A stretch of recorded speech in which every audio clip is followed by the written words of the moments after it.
The blood on Mercy Blackwood's hands wouldn't wash clean, no matter how hard she scrubbed at the pump behind the church, and Reverend Calloway stood 10 feet away with his arms crossed, declaring her unfit to stand before God as any man's bride.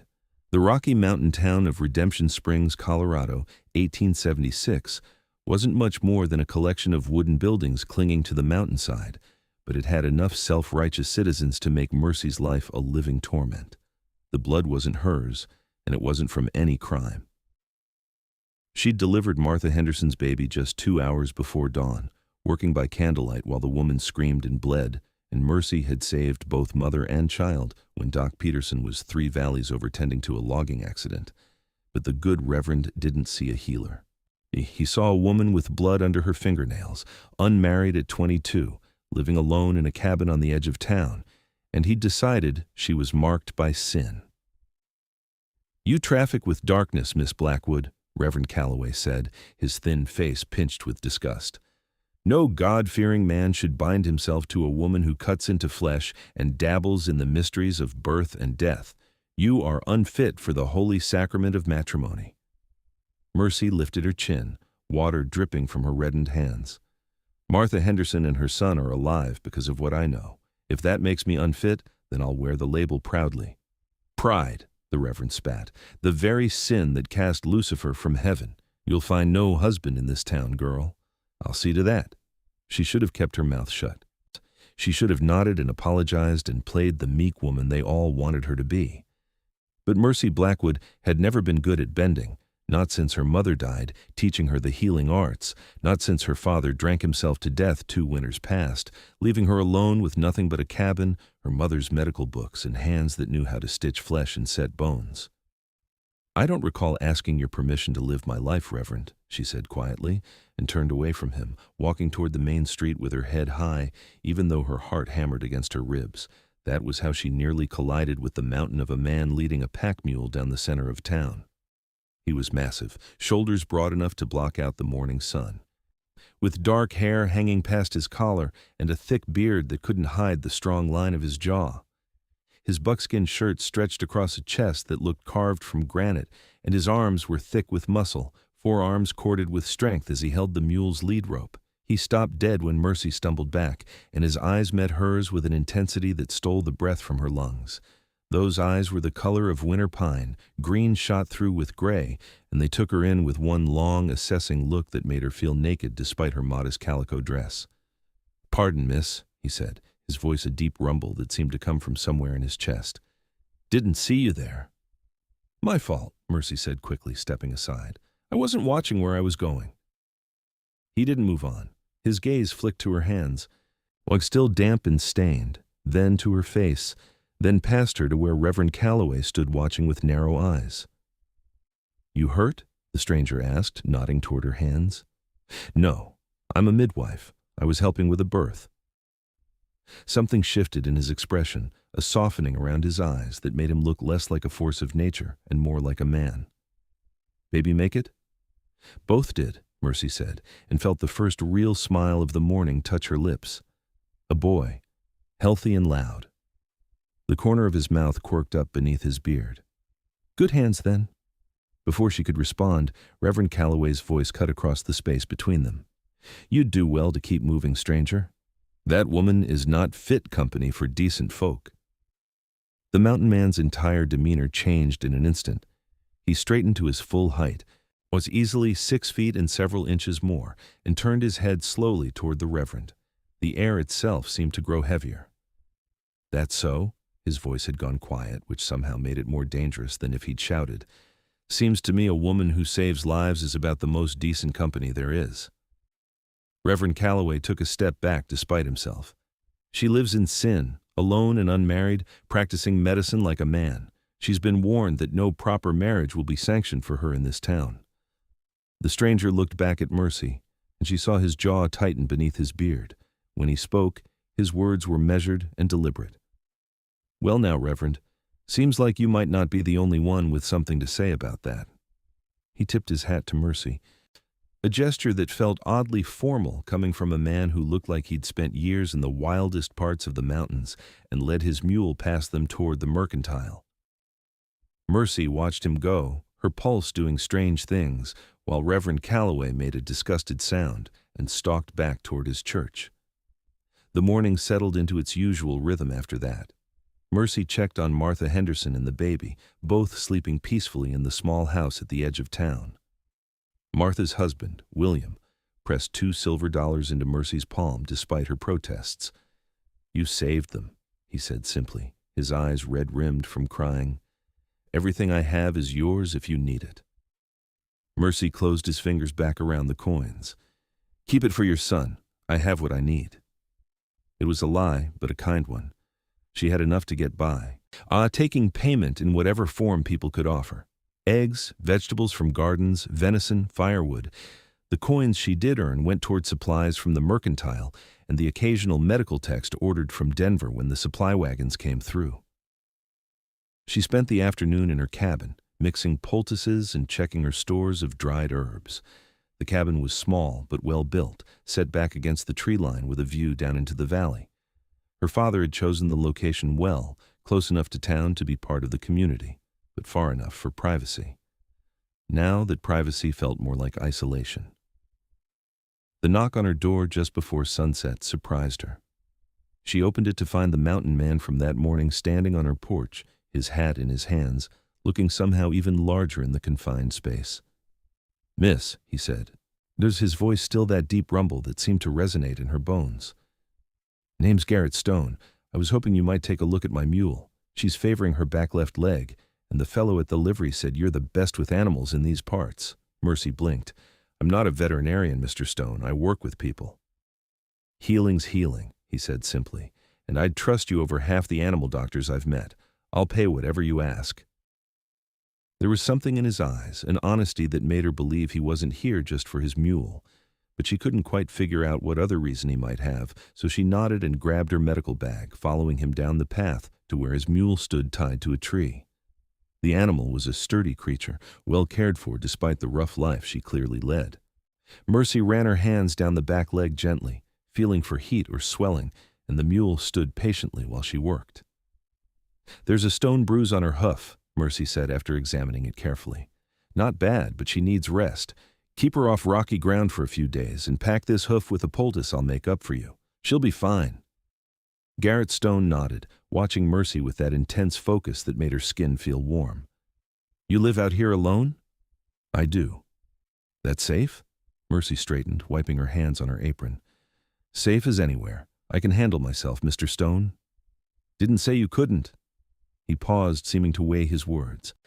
"Just seems like a town that would let a preacher call a healer unfit to marry might not be the kind of town that treats a woman living alone with proper respect." Heat flooded Mercy's cheeks. "You heard that, did you?" "Hard not to. He wasn't exactly whispering." Garrett's expression darkened. "Man like that? He the law around here?" "Might as well be. Reverend Calloway has influence. People listen to him." "People are fools sometimes." Despite herself, Mercy laughed. It came out startled and genuine, and she saw Garrett's face soften at the sound. "Yes," she agreed quietly. "They are." "For what it's worth," Garrett said, turning his hat in his hands, "I think a woman who saves babies has more worth than a dozen preachers who just talk about salvation. Actions matter. Words are cheap." Something in Mercy's chest twisted tight. She'd been fighting alone for so long that hearing someone, especially a stranger, speak up for her felt like water after days in the desert. "Thank you, Mr. Stone," she managed. "Garrett," he corrected, "and I mean it. I've spent years in these mountains, and I've learned to judge people by what they do, not what others say about them." "You live up here?" Mercy asked, curious despite herself. "I do. Have a place about 15 miles north, up in the high country. I trap, hunt, trade pelts. Come into town maybe once a month for supplies." He looked around at the forest surrounding her cabin. "This is nice land. Good trees, good water nearby." "My father built this cabin," Mercy said. "He was a carpenter before the drink took him." Garrett nodded slowly. "I'm sorry for your loss. It was 2 years ago. I've made peace with it. Still can't be easy being alone." Mercy met his eyes, seeing genuine concern there rather than judgment. "I manage. I have my work, and that's enough." "Is it?" The question hung between them, too personal for strangers, but somehow not unwelcome. Mercy found herself wanting to answer honestly, to tell this mountain man with his quiet strength that, no, it wasn't enough, that sometimes she lay awake at night aching with loneliness, that she wanted someone to talk to touch, to build a life with. But that was foolishness, the kind of vulnerability that got women hurt. "It has to be," she said instead. Garrett looked like he wanted to say more, but he just nodded and settled his hat back on his head. "I'll come by tomorrow for that poultice, if that's all right." "Of course. I'll have it ready." He left then, leading his mule carefully down the path, and Mercy stood on her porch watching until he disappeared into the trees. Something had shifted in the air, some possibility that hadn't existed before, and she didn't quite know what to do with the feeling. True to his word, Garrett appeared the next afternoon. And the afternoon after that with a fresh rabbit he claimed he didn't need. And 3 days after that with a question about treating frostbite that seemed suspiciously academic for a man who'd clearly survived many winters in the mountains. Mercy wasn't foolish enough to misunderstand what was happening. Garrett Stone was courting her in his quiet, steady way. He brought gifts that were practical rather than frivolous. Meat for her table, firewood already split and stacked, a new knife with a handle carved to fit her hand perfectly. He sat on her porch and talked about the mountains, about the wildlife and the weather patterns, about the hard beauty of living close to the wild. And he listened when she talked about medicine, about her mother's teachings, about the satisfaction of bringing a baby into the world or setting a broken bone straight. He never tried to touch her beyond helping her over rough ground when they walked. He never made crude suggestions or demands. He simply showed up solid and steady as the mountains themselves, making it clear through his presence that he considered her worth his time. The town noticed, of course. Towns like Redemption Springs noticed everything. Mercy was buying flour at the mercantile 2 weeks after first meeting Garrett when Sally Peterson, the doctor's wife, cornered her by the pickle barrel. "That mountain man has been spending a lot of time at your cabin," Sally said, her voice dripping with false sweetness. "People are starting to talk, Mercy." "People are always talking," Mercy replied evenly, weighing out her flour. "Usually about things that aren't their concern. A single woman entertaining a man alone repeatedly is everyone's concern in a decent town." Mercy turned to face Sally directly, tired of the games. "I'm treating his mule and consulting with him about mountain injuries, since your husband is rarely available when emergencies happen in the high country. Should I turn away someone seeking medical advice because people like you can't imagine a man and woman having a professional relationship?" "Professional?" Sally scoffed. "Everyone knows what you are, Mercy Blackwood. The Reverend has made it clear. You're a woman without morals, living in sin, and now you're entertaining that savage in your home." "Careful," said a deep voice from behind them, and both women turned to find Garrett filling the doorway of the mercantile, his expression thunderous. "You're talking about the woman who saved Martha Henderson's life, and you're doing it where I can hear you." Sally's face went pale. "I didn't mean any offense, Mr. Stone." "Yes, you did." Garrett stepped into the store, and despite his size, he moved with a predator's grace. "You meant to shame her for being better at healing than your husband. You meant to hurt her because she's not afraid to be skilled at something. That's called jealousy, ma'am, and it's not a good look on anyone." "Now see here," Sally blustered, but Garrett wasn't finished. "I've been in these mountains for 8 years, he said quietly, and the entire store had gone silent, everyone listening. "I've seen men die from injuries that could have been treated if someone with skill had been nearby. I've seen women die in childbirth because there was no one to help them, and I've seen people like you tear down the ones who actually do the work because it makes you feel important. So let me be clear. Mercy Blackwood is worth 10 of you on your best day, and if I hear you or anyone else spreading poison about her, we're going to have a problem, understood?" Sally fled the store without another word, and the other customers suddenly found their shopping intensely interesting. Mercy stood frozen by the flour barrel, her heart hammering, not sure whether to be grateful or mortified. Garrett turned to her, his expression softening. "Sorry if I overstepped, but I'm not going to stand there and let people insult you." "You didn't have to defend me," Mercy said quietly. "I've been handling them on my own for years." "I know you have. Doesn't mean you should have to." He paused, then added, "And doesn't mean I'm going to stand silent when I can speak up." Something in Mercy's chest cracked open at that, a wall she'd built to protect herself from caring too much about what others thought. This man, this near stranger, had appointed himself her defender without being asked, and the fierce protectiveness in his eyes made her feel seen in a way she hadn't experienced since her mother died. "Thank you," she whispered. Garrett nodded once, then helped her carry her purchases back to her cabin.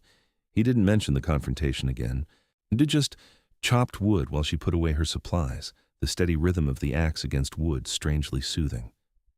"Garrett," she said finally, coming out onto the porch, "why are you really here? And don't tell me it's about your mule. She's been fine for over a week." He set down the axe and straightened, wiping sweat from his forehead despite the autumn chill. His shirt clung to his chest and arms, outlining the heavy muscle beneath, and Mercy found her mouth going dry at the sight. "You want honesty?" he asked. "Always." He climbed the porch steps until he stood before her, close enough that she could smell pine and smoke and clean sweat. "I came to town for supplies. I saw you standing up to that preacher with blood on your hands from saving a life, and I thought you were the bravest damn thing I'd ever seen. Then I heard him tell you that you were unfit to marry, and I wanted to knock his teeth down his throat." Mercy's breath caught. "But I figured that wouldn't help you much," Garrett continued, "so instead I found excuses to come back, to get to know you, and every time I talk to you, I'm more certain that preacher is a fool, because you're not unfit for anything. You're exactly what a man should want, strong, smart, brave, and kind. So I keep coming back, hoping you might see me as more than just some mountain man who doesn't know when he's not wanted." "You think you're not wanted?" Mercy asked, her voice barely audible. "I think I'm a rough man with rough ways, and you deserve better than someone who smells like pine tar and beaver pelts." Mercy surprised herself by laughing, the sound shaky but genuine. Garrett stoned. "I've delivered babies in the middle of the night, set bones while men screamed, and stitched wounds by candlelight. I'm not some delicate flower who needs a gentleman in fancy clothes. I need someone real, someone solid, someone who sees me for what I am and doesn't try to make me into something else." "And what are you?" Garrett asked, his voice rough. "Unfit to wed, according to the good reverend," Mercy said with a slight smile. Garrett reached out slowly, giving her time to pull away, and cupped her face with one large, calloused hand. His touch was infinitely gentle, despite the strength in those fingers. "Then he's blind as well as a fool," Garrett murmured, "because from where I'm standing you fit perfect against my chest. At least, I think you would, if you'd let me find out." Mercy's heart stuttered. She should be cautious. She should protect herself. But when she looked into those green-gray eyes, she saw nothing but honest want tempered with patience, and something in her that had been locked away for too long broke free. She stepped forward into his arms, and he wrapped her up like she was something precious, pulling her against that massive chest until she could hear his heart thundering beneath her ear. He was right. She did fit perfectly. Like all her sharp edges found purchase in his strength, like all the places she'd been cold suddenly flooded with warmth. "Mercy," he said into her hair, and she'd never heard her name sound like that before, like a prayer and a promise all at once. She tilted her head back to look up at him, and his eyes had gone dark with feeling. He lowered his head slowly, asking permission, and she rose on her toes to meet him halfway. The kiss was gentle at first, almost hesitant, as if he was afraid of frightening her. But Mercy had faced down death and blood and pain, and she wasn't afraid of this, of wanting, of being wanted. She pressed closer and kissed him harder, and Garrett made a sound low in his throat that sent heat spiraling through her. When they finally broke apart, both breathing hard, he rested his forehead against hers. "I don't have much," he said quietly. "My cabin is rough, and the winters are hard, but I can provide. I can keep you safe, and I can love you the way you deserve to be loved, if you'll have me. Garrett, we've known each other 2 weeks. I know, I'm not asking you to marry me tomorrow. I'm asking if you'll let me court you properly. Let me prove I'm worth the risk." Mercy thought about the years she'd spent alone, about the cold nights and the loneliness that sat heavy in her chest. She thought about the way this man had defended her without being asked, the way he treated her like her skills mattered, the way his presence made her feel safe and seen and wanted. "Yes," she said simply. "Yes, you can court me." The smile that broke across Garrett's face transformed him from intimidating mountain man to something boyish and beautiful, and Mercy felt her heart stumble over itself in response. He courted her the way he did everything else, with steady, determined patience. He came down from his mountain 3 times a week, bringing gifts and conversation and his quiet, solid presence. He fixed things around her cabin that she'd been meaning to repair, reinforced her roof before the snow came, and built a new chicken coop that was sturdier than anything her father had constructed. And he touched her with a reverence that made her ache. Nothing improper, nothing that would give the town more ammunition against her, but his hand at the small of her back, his fingers brushing hers when he handed her things, the way he tucked her hair behind her ear when the wind blew it across her face. Every touch felt like a promise of more to come. The town watched with varying degrees of disapproval and fascination. Reverend Calloway preached a sermon about the dangers of fornication that everyone knew was directed at Mercy. Sally Peterson spread rumors that Mercy was living in sin with the mountain man. But there were others, like Martha Henderson and her husband, who spoke up in Mercy's defense. And slowly, grudgingly, some of the town's attitude began to shift. It helped that Mercy saved old Mr. Thornton's life when he had a heart episode in the middle of the street, working on him until he breathed steady again while half the town watched. It helped that she delivered 3 more babies without losing a single one, including Sally Peterson's sister's twins. And it helped that Garrett Stone was clearly, obviously, respectfully devoted to her in a way that made even the most skeptical admit that whatever was happening between them seemed genuine. Winter came early that year, snow falling in thick sheets by late October. Garrett had returned to his mountain cabin 2 days before the storm hit, and Mercy found herself anxious in a way she'd never experienced before. He knew these mountains better than anyone, she told herself. Men he'd survived 8 winters up there. He'd be fine. But as the storm raged for 3 days straight, dumping snow until Mercy could barely see her woodpile from her porch, the anxiety turned to genuine fear. On the 4th day, when the storm finally broke, she woke to find fresh tracks in the snow leading to her door and Garrett himself sitting up in her porch chair, covered in snow, his rifle across his lap.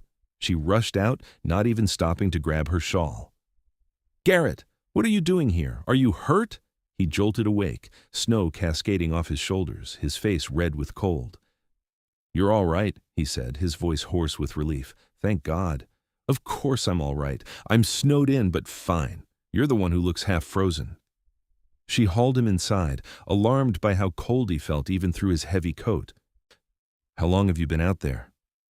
"Since before dawn. I hiked down last night, but I didn't want to knock and wake you. I just needed to see that you were safe." "You hiked 15 miles through a blizzard to check on me?" Mercy's voice came out higher than she intended. "Trail was closer to 20 with the drifts," Garrett admitted. "And yes, I couldn't sit up there not knowing if you were all right, if you had enough wood, enough food, if the roof held." Mercy stared at him, this enormous man who'd risked his life walking through a blizzard just to make sure she was safe, and something inside her simply surrendered.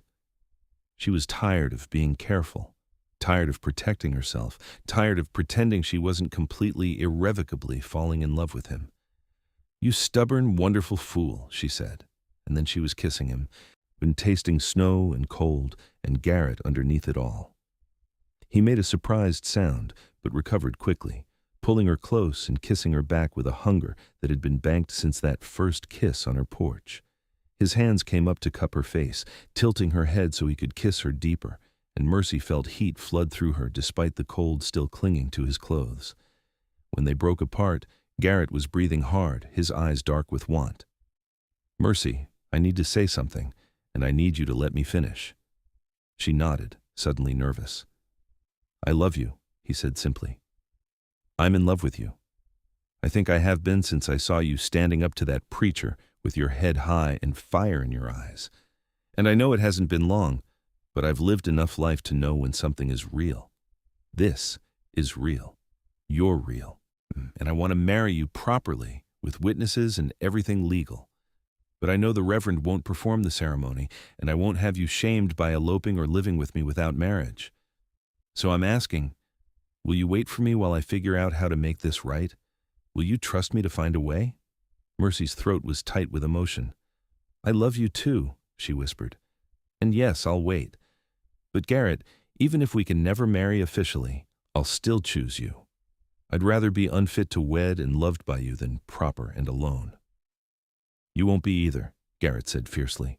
I'll find a way, I promise. He stayed for 2 days, sleeping on her floor by the fire with blankets she insisted he take, helping her dig out from the snow and reinforce her stores of firewood. They talked for hours, about everything and nothing, and Mercy learned that beneath his quiet exterior was a man with unexpected depths, well-read from books he ordered and had delivered to his cabin, thoughtful about the world, surprisingly funny in a dry way that made her laugh until her sides hurt. When he finally had to return to his cabin to check his trap lines, the goodbye was harder than Mercy expected. I'll be back in a week, he promised, holding her close on her porch, and I'll have a plan by then, trust me. I do, Mercy said, and meant it completely. He kissed her one more time, long and slow and sweet, then headed back up into the mountains with his rifle in his pack. Mercy watched until he disappeared into the trees, already counting the days until his return. But Garrett came back in 4 days instead of 7, riding into town on a horse instead of walking, with a man in traveling clothes beside him. Mercy was in the mercantile when they arrived, and she hurried out into the street at the commotion. "Mercy Blackwood," Garrett called, swinging down from his horse with the easy grace she'd come to love. "I'd like you to meet Judge Hendricks. He's a circuit judge out of Denver, and he's agreed to marry us if you're still willing." Mercy's heart stopped, then started again at double speed. "What? How?" The judge, a graying man with kind eyes, smiled. Mr. Stone rode to the territorial capital and petitioned for a marriage license. He was very persuasive about the circumstances. I happened to be passing through the area on my circuit, and he convinced me to make a detour. Though I should tell you, miss, that I would have come regardless once I heard your story. Fee, a woman who saves lives shouldn't be denied the right to marry. Mercy looked at Garrett, who was watching her with an expression caught between hope and anxiety. "You rode to the territorial capital?" "It's only 2 days hard riding from my cabin," Garrett said, "and I told you I'd find a way." "Reverend Calloway won't like this," Mercy said, but she was already moving toward Garrett, drawn like iron to a lodestone. "Reverend Calloway doesn't have to like it," Judge Hendricks said firmly. "I'm a territorial judge. My authority supersedes his on matters of law, and marriage is a legal contract. If you two want to be married, I have the power to make it so." Mercy reached Garrett, and he took her hands in his, those big, calloused hands that were infinitely gentle with her. "Mercy Blackwood, will you marry me? Today, right now. Mad in front of this whole town if necessary, so everyone knows you're mine and I'm yours?" She should think about this, should be cautious and careful and practical. But when she looked at Garrett, she saw the man who'd defended her honor, who'd walked through a blizzard to check on her, who'd ridden for days to find a way to marry her properly. She saw the man who loved her, not despite her strength, but because of it, who wanted her exactly as she was. "Yes," Mercy said, her voice strong and clear. "Yes, I'll marry you." The cheer that went up from the growing crowd surprised her.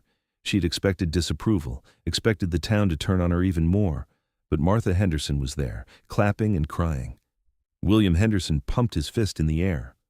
Old Mr. Thornton, still recovering but alive, shouted his approval. Even the mercantile owner, usually so worried about propriety, was smiling.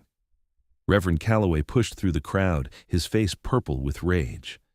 "This is an outrage. That woman is not fit for Christian marriage." "Good thing I'm not performing a Christian ceremony then," Judge Hendricks said mildly. "I'm performing a legal civil ceremony, which is well within my rights and your oversight. You're welcome to object, Reverend, but it won't change anything." "She's a sinner. She lives in sin. She practices medicine like a man." "She saves lives," Garrett said, his voice cutting through the Reverend's rant like a knife. His hand tightened on Mercy's. "She's brave and strong and everything good in this world. And you're a small, petty man who can't stand that she's better at helping people than you are at saving their souls. So you can stand there and sputter all you want, but in about 5 minutes, she's going to be my wife, and there's not a damn thing you can do about it." The crowd murmured its approval, and Reverend Calloway looked around at his congregation, clearly expecting support that wasn't materializing. Finally, he made a disgusted sound and stalked away, his back rigid with anger. Judge Hendricks cleared his throat. Well then, shall we proceed? They were married right there in the middle of the street, with half the town watching and the late autumn sun breaking through the clouds like a benediction. Mercy wore her simple calico dress, and Garrett still had trail dust on his boots. But when Judge Hendricks pronounced them husband and wife, and Garrett kissed her with a tenderness that made her knees weak, Mercy felt like the luckiest woman in all of Colorado Territory. "Thank you," she whispered against his lips. "For what?" Garrett murmured back. "For seeing me, for wanting me, for proving that preacher wrong." Garrett pulled back enough to look into her eyes, his own shining with emotion. "He was wrong about you being unfit to wed, because you fit perfect against my chest, perfect in my arms, perfect in my life. You always will." Mercy kissed him again, not caring that the whole town was watching, not caring about anything except this man who'd fought for her, who'd refused to let anyone tell him she wasn't worth having. The celebration that followed was impromptu but enthusiastic. The mercantile owner donated a cake. Martha Henderson and several other women prepared a feast in the church hall, pointedly ignoring Reverend Calloway's protests. Someone produced a fiddle, and there was dancing in the street as the sun set over the mountains.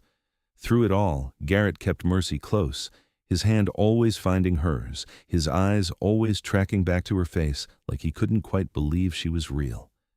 And Mercy felt the same way, like she'd stumbled into some dream where everything worked out, where the town that had shunned her now celebrated her marriage, where the man she loved looked at her like she hung the moon. As the evening wound down and guests began to drift home, William Henderson pulled Garrett aside. Mercy watched them talk, saw William gesture toward his house, saw Garrett shake his head firmly. Finally, Garrett returned to her side. "What was that about?" Mercy asked. William offered us his house for the night," Garrett said, his ears going slightly red. "For privacy, I told him no." "Why?" Garrett looked down at her, his expression serious. "Because I'm taking you to my cabin. To our cabin now, I suppose. And I want our first night as husband and wife to be in the place we're going to build our life together. If that's all right with you." Mercy felt warmth spread through her chest. Of course he would think of that, would want to do this right. "That's more than all right, but Garrett, it's a long ride and it's getting dark." "I know these mountains better than I know anything else in the world," Garrett said. "I can get us there safely, and I have supplies packed on the pack horse. But if you'd rather wait until morning—" "No," Mercy said quickly. "No, I want to go now. I want to see your cabin. Our cabin." The ride up into the mountains was slow going in the darkness, but Garrett knew every turn and switchback, navigating by moonlight and instinct. Mercy rode behind him on the horse, her arms wrapped around his waist, her cheek pressed to his back. She could feel the steady rhythm of his breathing, the warmth of him even through his coat, and she'd never felt safer in her life. They reached his cabin well after midnight. It was larger than she'd expected, built solid against the mountainside with a stone chimney and real glass windows. Garrett helped her down from the horse, then insisted on carrying her over the threshold, despite her laughing protests. "Tradition," he said firmly, setting her down gently in the main room, "even if I'm making it up as I go." He lit a lantern, and warm light spilled across a space that was surprisingly comfortable. There was a large fireplace, a solid table with chairs, shelves lined with books, and furs and blankets that made the place feel cozy rather than rough. A ladder led up to a sleeping loft, and through an open door she could see what looked like a smaller room, possibly for storage. "Garrett, this is wonderful," Mercy said, turning in a slow circle. "It's not fancy," he said, suddenly uncertain. "I know it's not what you're used to, but—" She stopped his words with a kiss, rising on her toes to reach him. "It's perfect. You're perfect. This whole day is perfect." Garrett pulled her close, his arms coming around her like bands of steel, but his touch was gentle as he buried his face in her hair. "I love you, Mercy Stone. I'm going to spend every day for the rest of my life making sure you never regret saying yes."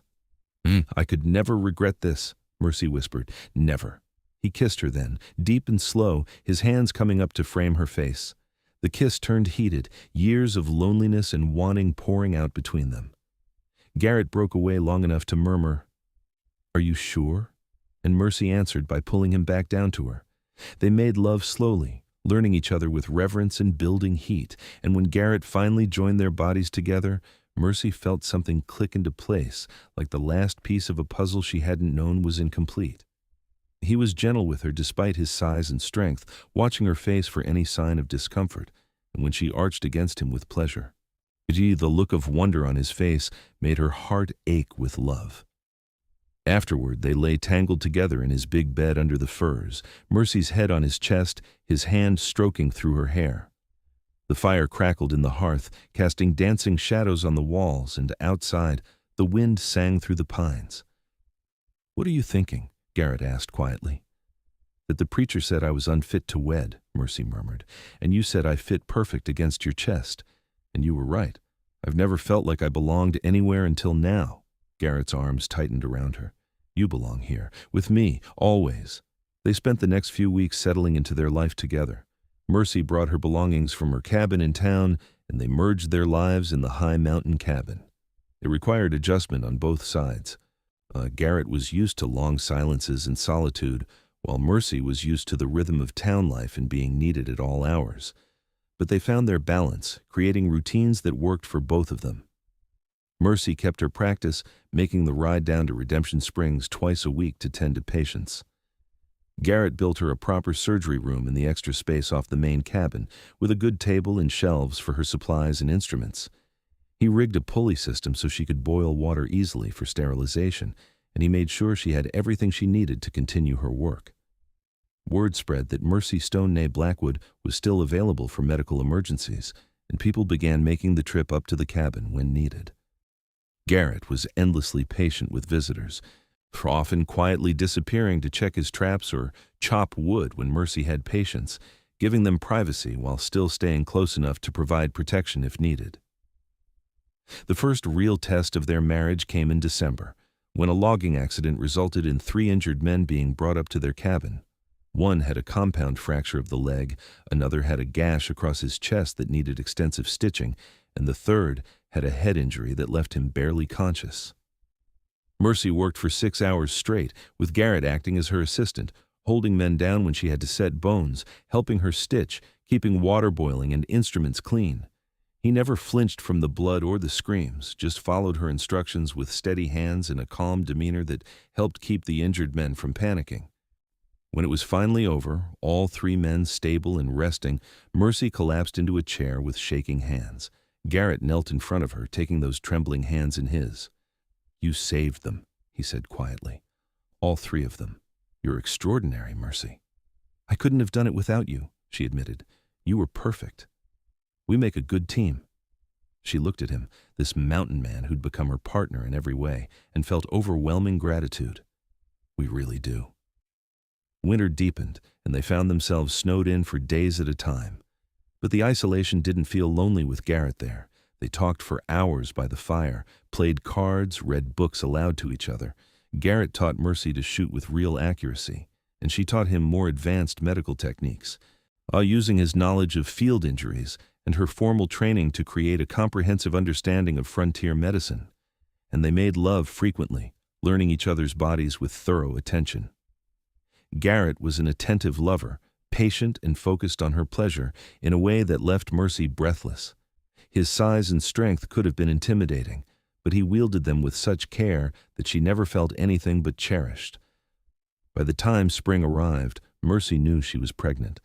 She'd missed 2 courses, and her breasts were tender, and there was a certain quality to the morning nausea that she recognized from helping other women. She waited until she was certain before telling Garrett, nervous despite knowing he'd be happy. She chose a morning when they were sitting on the porch, watching the snow melt and reveal the first signs of new growth. "Garrett, I need to tell you something." He looked over at her, immediately alert to the serious tone. "What's wrong?" "Nothing's wrong. I'm pregnant."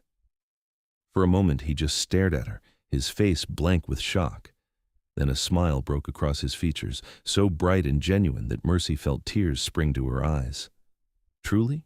he asked, his voice rough with emotion. "Truly, I'm about 3 months along, I think. The baby should come in early fall." Garrett pulled her into his arms, holding her tight but careful, like she was made of glass. Mercy, I don't even have words. I'm going to be a father. We're going to have a baby. Are you happy? She asked, even though she could feel his joy in every line of his body. Happy doesn't even begin to cover it, Garrett said, while he pulled back to look at her, his eyes shining. I love you so much. And I'm going to love our baby. I'm going to be the best father I can be. I know you will, Mercy said, and she meant it completely. Garrett spent the rest of the spring baby-proofing the cabin and building furniture. He constructed a cradle from pine wood, sanding it smooth and carving a border of mountain flowers around the edge. He built additional shelves and storage, making room for all the things a baby would need. And he fussed over Mercy constantly, worried that she was working too hard or lifting too much. I'm pregnant, not broken, she reminded him one afternoon after he'd literally carried her from the surgery room because she'd been standing for too long. Women have been doing this since the dawn of time. Not my woman, Garrett said firmly. My woman gets taken care of. Despite the occasional overprotectiveness, Mercy found his attention sweet. He rubbed her feet when they ached, held her hair when morning sickness struck, and talked to her belly every night, telling their unborn child about the mountains and the wildlife, and how much he already loved them. Summer brought more visitors to the cabin. Mercy's reputation as a skilled healer had spread, and people came from as far as 50 miles away for her help. Judge Hendricks stopped by in June, making his rounds, and pronounced himself delighted to see them doing so well. He also mentioned, somewhat pointedly, that Reverend Calloway had been censured by the territorial church authorities for refusing to provide services to members of his congregation, and that a younger reverend would be taking his place in Redemption Springs. Good riddance, Garrett muttered after the judge left. Mercy laughed and swatted his arm. Don't be cruel.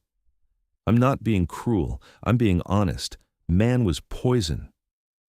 The new reverend, a Reverend Matthews, made the trip up to their cabin in July. He was young, probably not even 30, with an open face and genuine kindness in his eyes. I wanted to introduce myself, he said, accepting the coffee Mercy offered, and to apologize on behalf of the church for how you were treated by my predecessor. It was unconscionable, and I want you to know that you're welcome in our congregation any time. Thank you, Mercy said, surprised and touched. That means a great deal. I also wanted to say that if you ever need anything, please let me know. The church is meant to serve, not judge. And from what I hear, you've been serving this community far more faithfully than most. After he left, Garrett pulled Mercy into his arms. See? The world is figuring out what I already knew, that you're extraordinary. Their son was born on a clear September morning, arriving fast and hard after a labor that lasted only 6 hours. Garrett stayed with Mercy the entire time, holding her hand and letting her squeeze until his fingers went white, talking her through the pain with a steady stream of encouragement. That's it, love. You're doing so well, so strong. Just a little more. I've got you. I'm right here. When the baby finally emerged, red-faced and screaming, Garrett cut the cord with shaking hands and helped Mercy wrap their son in a soft blanket. Then he sat beside her on the bed, the three of them together, and cried openly. He's perfect, Garrett whispered, touching the baby's tiny hand with one gentle finger. Mercy, he's absolutely perfect. He has your eyes, Mercy said, exhausted but exhilarated. Look, they're already turning that gray-green. They named him James after Mercy's father with the middle name Garrett. Little James Garrett Stone was strong and healthy. With his father's lungs and his mother's stubborn determination, he nursed well and grew fast, and both his parents were completely besotted. Garrett turned out to be a natural father. Despite his size and his rough mountain ways, he was infinitely gentle with his son, carrying the baby in a sling against his chest while he did chores, talking to him constantly, singing songs in a surprisingly good baritone that put James right to sleep. Mercy watched her husband with their child and fell in love with him all over again. This fierce, protective mountain man had the softest heart when it came to his family, and seeing him be so tender with their baby made her feel like the luckiest woman alive. They settled into a new rhythm as a family of 3. Mercy cut back on her practice hours during James's first few months, focusing on emergencies and patients who could make the trip to the cabin. Garrett took over more of the hunting and trapping, providing for them while also staying close to home. Winter came again, their second as a married couple, and this time the snow and isolation felt like a gift rather than a hardship. They spent long evenings by the fire with James between them, teaching him to track movement with his eyes, laughing at his first smiles, and celebrating every tiny milestone. "I can't believe he's ours," Mercy said one night, nursing James while Garrett sat beside them, his arm around her shoulders. "Sometimes I still can't believe any of this is real." "It's real," Garrett said, kissing her temple. "You're mine, I'm yours, and that little man is ours, realest thing in the world." As James grew into a toddler, sturdy and fearless, the cabin rang with his laughter and his endless questions. He adored his father, following Garrett everywhere on his short legs, trying to help with chores in ways that usually created more work, but made both his parents smile. And he was endlessly fascinated by his mother's work, watching with wide eyes when she treated patients, already showing signs of the same curiosity and compassion that made Mercy such a skilled healer. 2 years after James was born, Mercy became pregnant again. This time, she knew the signs immediately, and she told Garrett right away, laughing at his whoop of joy that sent James running to see what the excitement was about. "Baby," Garrett told his son, scooping him up, "your mama is going to give you a brother or sister. What do you think about that?" "Baby," James shouted, because at 2 years old, shouting was his preferred method of communication. "My baby!" Their daughter, Grace Elizabeth Stone, was born on a warm May afternoon with much less drama than her brother. She came quietly, as if already sure of her place in the world, and she looked like a perfect blend of both parents, Mercy's dark hair and delicate features, Garrett's strong bone structure, and those distinctive gray-green eyes. James was fascinated and slightly jealous by turns, but Garrett handled it with his usual patience, making sure James still felt included and important. "You're the big brother," he told James seriously. "That means you help protect her. It's an important job." James took the responsibility seriously, sitting beside Grace's cradle for hours, telling her stories in his limited vocabulary about mountains and animals and Papa's adventures. It was impossibly sweet, and Mercy found herself tearing up at random moments, overwhelmed by the love in their home. As the years passed, their family grew and thrived. Mercy continued her medical practice, now with Grace occasionally in a sling on her back, and James helping by handing her bandages.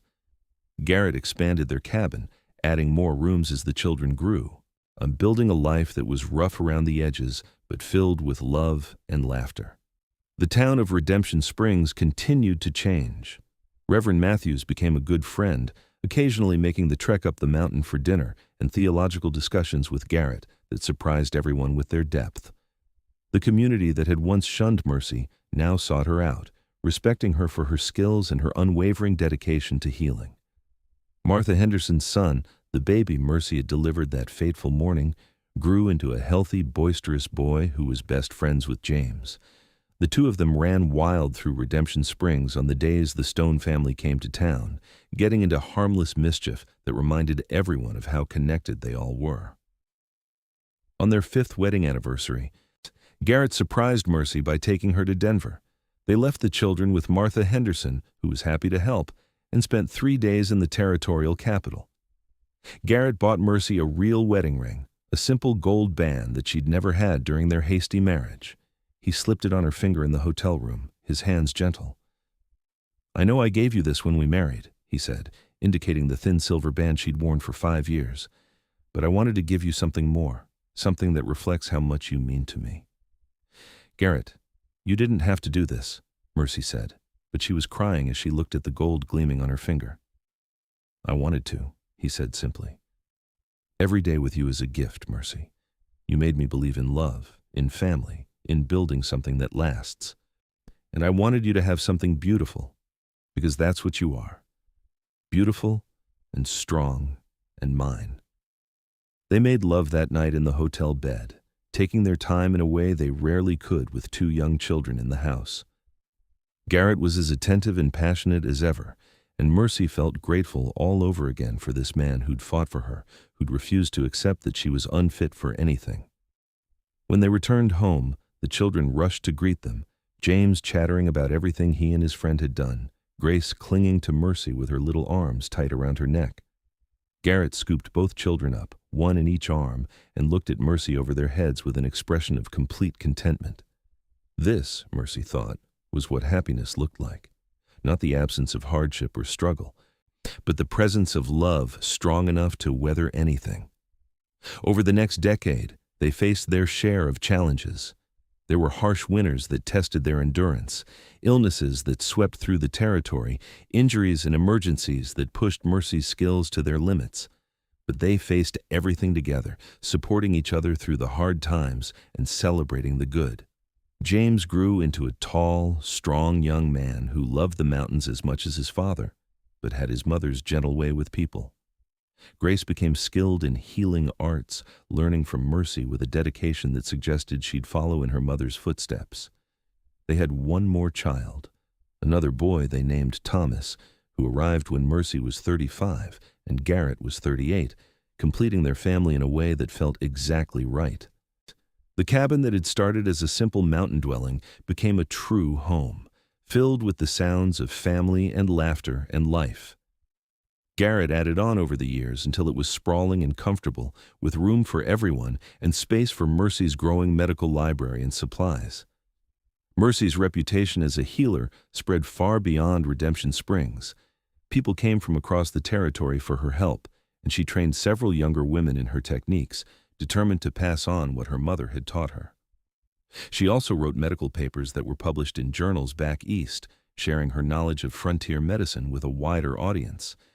Garrett became something of a legend in his own right, the mountain man who'd married the healer and built a life that bridged the wild and the civilized.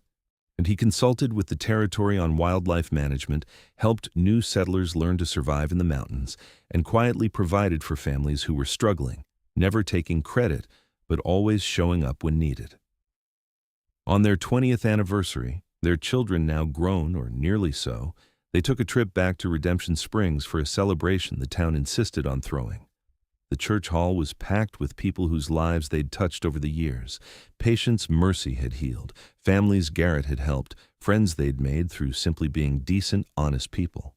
Reverend Matthews, now gray-haired but still energetic, stood to give a toast. 20 years ago, I arrived in this town to replace a man who'd declared that Mercy Blackwood was unfit to wed.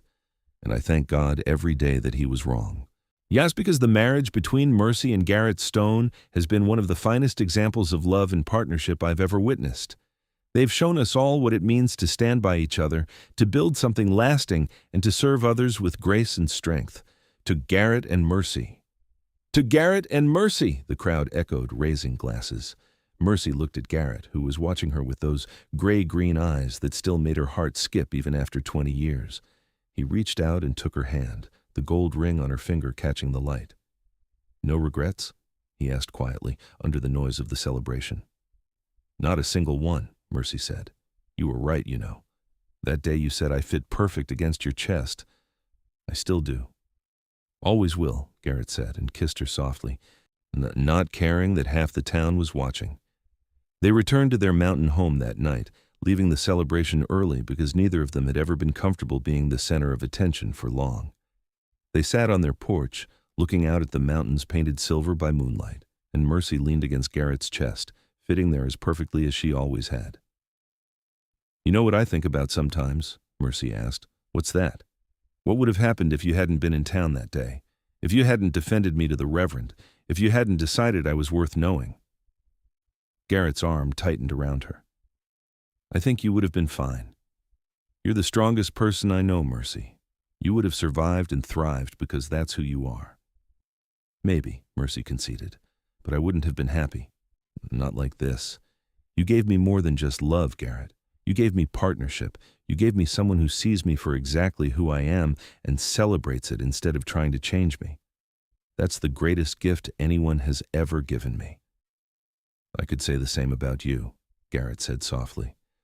"I was alone in these mountains for 8 years before I met you.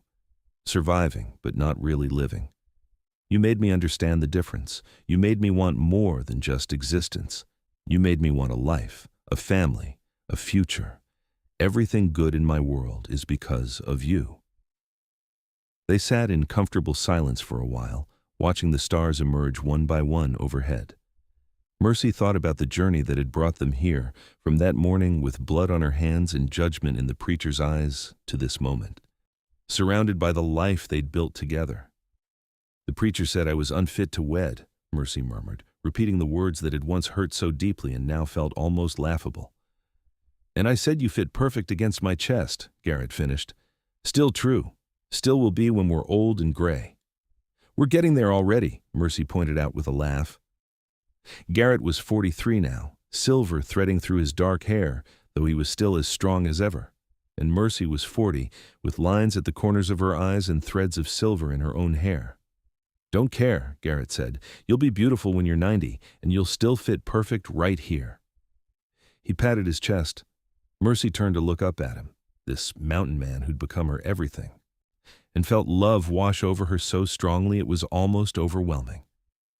"I love you, Garrett Stone, more than I could ever put into words. I love you too, Mercy Stone, more than the mountains, more than the sky, more than anything in this world." They went inside eventually, to the home filled with their children and their memories and their life together. James was reading by the fire, having returned from his own adventures. Grace was working on a medical text Mercy had given her. Thomas was already asleep in his room, exhausted from a day of exploring with his father. This, Mercy thought as she and Garrett got ready for bed, was what it meant to be fit for something. Not perfect, not without flaws or struggles, but perfectly matched to the person beside you, perfectly suited to the life you'd built together. As they lay in bed that night, Mercy's head on Garrett's chest where she fit so perfectly, listening to the steady beat of his heart, she sent up a silent prayer of gratitude. For the man who'd seen her worth when others saw only reasons to condemn. For the love that had grown between them. For the family they'd created. For every moment of every day they'd been given together. "What are you thinking?" Garrett asked, his hand stroking through her hair the way he'd done for 20 years. "I'm thinking that I'm the luckiest woman in the world," Mercy said simply. "I'm the lucky one," Garrett countered. "We're both lucky," Mercy decided. "Lucky we found each other. Lucky we were brave enough to fight for what we wanted. Lucky we got our happily ever after." "This is just the middle," Garrett said softly. "We've got years ahead of us yet. Decades, if we're fortunate. Watching our children grow and have children of their own. Growing old together in these mountains. I'm looking forward to every moment of it." "So am I," Mercy whispered. "So am I." And as sleep claimed them, wrapped in each other's arms in their mountain home, with their children safe under their roof and their love as strong as the day they'd married in the middle of a street, Mercy knew with absolute certainty that the preacher had been wrong. She wasn't unfit for anything. She was exactly where she belonged, with exactly who she belonged with, living exactly the life she was meant to live. The years that followed proved that certainty right time and time again. They watched James fall in love with a girl from a neighboring valley, a strong-willed young woman who reminded Mercy of herself at that age. The wedding was beautiful, held in the meadow near their cabin with half the territory in attendance. Mercy cried through the entire ceremony, and Garrett held her hand, both of them marveling at how fast the time had passed. Grace did indeed follow in her mother's footsteps, becoming a respected healer in her own right. She chose to stay in the mountains, building a small clinic in Redemption Springs that served the growing population. She married a doctor who came west from Boston, and together they created a medical practice that served the territory for generations. Thomas, their youngest, inherited his father's love of the wilderness but also his mother's compassionate heart. He became a territorial ranger, protecting the mountains and the people who lived there, eventually writing a series of books about frontier life that brought the Stone family's story to readers across the nation. Mercy and Garrett became grandparents, and then great-grandparents, their cabin a gathering place for a growing family that carried on their legacy of strength and service. They grew old together in those mountains, just as Garrett had predicted, their hair going silver and then white, their faces mapping out the years with wrinkles and laugh lines. But through it all, Mercy still fit perfectly against Garrett's chest. When they sat on the porch watching sunsets, when they lay in bed at night, when they slow danced to music only they could hear, she fit perfectly, and he held her like she was the most precious thing in the world. On a clear spring morning, when Mercy was 72 and Garrett was 75, they sat on that porch together, surrounded by children and grandchildren and great-grandchildren who'd come for a family gathering. The noise and laughter filled the mountain air, and Mercy looked at Garrett with a smile. "We did good, didn't we?" she asked. Garrett looked out at the family they'd created, then back at his wife, the love of his life, the woman who'd made everything possible. "We did better than good, love. We did perfect." And there, in the mountains where they'd built their life, surrounded by the legacy of their love, with Mercy still fitting perfect against his chest and Garrett's arms still strong enough to hold her, they sat together and watched their family celebrate the life they'd created. The preacher had said she was unfit to wed. The mountain man had said she fit perfect against his chest. And 50 years of marriage, through joy and sorrow, triumph and hardship, had proved the mountain man right.